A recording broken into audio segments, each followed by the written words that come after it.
Welcome to the research industry's only daily news video report, Research Business Daily Report.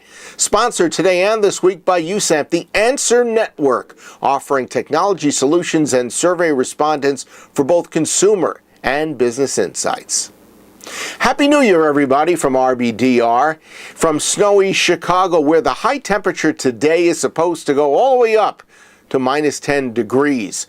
I don't recall when I moved from New York to Chicago 31 years ago this month ever having agreed to accepting Minnesota weather here in sunny and beautiful Chicago. You know, there wasn't much research news of note during the past 2 weeks when you and I were both on hiatus, but on Friday, IMS Health said it is filing with the SEC for an IPO in which it hopes to raise $100 million. The world's fifth largest research company, IMS Health had $775 million in global revenues during 2012, and 65% of that number came from outside the United States. IMS was taken private by TPG Capital and the Canadian Pension Investment Board when they bought the company for $5.2 billion in March 2010. There was another holiday deal of note. Q&A platform Answerscom acquired Foresee Research for a rumored price of $200 million. Foresee owns and applies its predictive methodology that it uses in the well-known American Customer Satisfaction Index.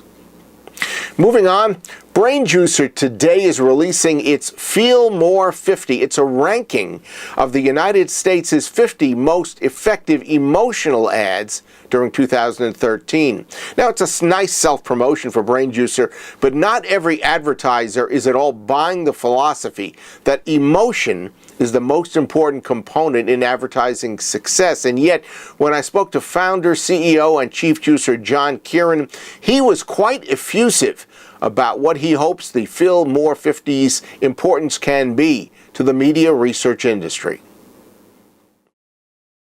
It's most likely, I hope, to create a debate between the way the conventional thinking around advertising and our rather more controversial, I'm afraid it's not about persuasion, it's about seduction view of advertising. And, you know, I think if it does create that debate, that will be a result. If it can do anything beyond creating a debate, it would be to highlight in the industry that seduction, emotional seduction-based advertising can achieve an awful lot more efficiently than persuasion-based advertising. So you can do more with less, which has got to be a good, theme for our times. Okay. There's probably a lot of very major brands around the world that do not necessarily buy into that philosophy yet. Why is that? No, I would say most do not, definitely do not buy into it.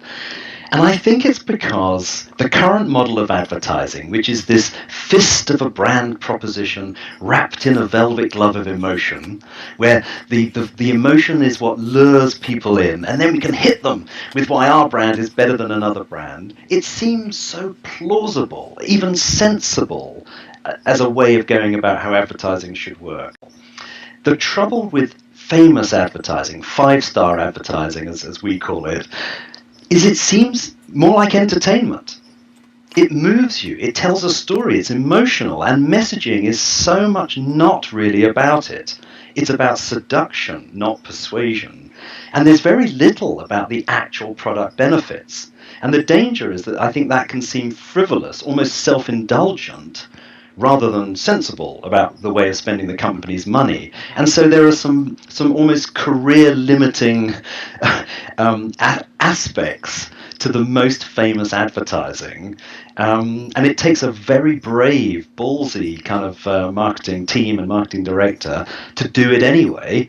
And I suppose what we're trying to highlight is the evidence is there to show that this is actually the best type of advertising. It creates more profitability than the plausible and sensible persuasion-based advertising. Make my brand famous is my recommendation for every single brief. That was the goal of advertising way back when, wasn't it? Yeah.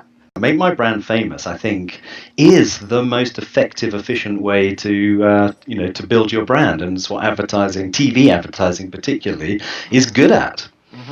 I know you also believe that you've said to me that plausibility doesn't make an ad true, and obviously it can also make an ad very effective. Well, plausibility, as Daniel Kahneman, is want to point out, doesn't make something right. I mean, it just makes it sticky. We take it, and I'm afraid the current model of advertising, which is like a golden triangle of engagement, message, and brand recall, that is essentially what most advertising pre-tests are measuring in some form or other. And it seems so sensible, but it's not actually how the most famous ads work. It's all about emotion. And it's not about brand recall, much as that's 175 years of P&G history. It's about recognition, not recall. Branding works at a system one instinctive level, and it's a color and it's a recognition. It could be a sound. It's not whether I can recall the name or let alone spell it. And so I just think our model of advertising is not the most effective or efficient one, and we need to embrace a bit more emotion, thus the Feel Good 50. What I would love to see is or help with is to give the intellectual framework and the quantitative evidence to allow marketing teams to experiment even more than they are doing. Because actually it's not frivolous and self-indulgent, it's actually brave, and it's spending the company money better. Our thanks to John for his time, and best of luck with the FeelMore50.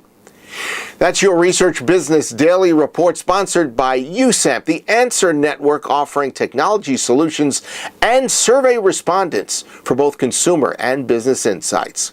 We hope you have a great research day as we start off 2014, and we look forward to seeing you back with us tomorrow.